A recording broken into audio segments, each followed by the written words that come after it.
Hey guys, in this video I will show you how to change character appearance in GTA Online. Alright, let's begin. To change your character appearance in GTA Online, you first need to open the interaction menu. On keyboard, press the M key.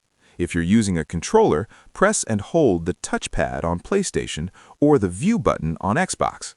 Once the interaction menu opens, scroll down through the list and select the Appearance option. Inside this menu, you will see the Change Appearance option, which costs 100,000 in-game cash. If this option is locked, make sure your character is at least level 6 or higher. After selecting Change Appearance, you will be taken to the character customization screen at the police station. Here, you can adjust facial features, hairstyle, skin tone, and other appearance details, similar to creating a new character. Take your time to customize everything the way you want. When you're finished, scroll to the bottom and select Save and Continue to confirm the changes. The game will then apply the new appearance to your character. So that's basically how you can change character appearance in GTA Online. That's it for this video. Thanks.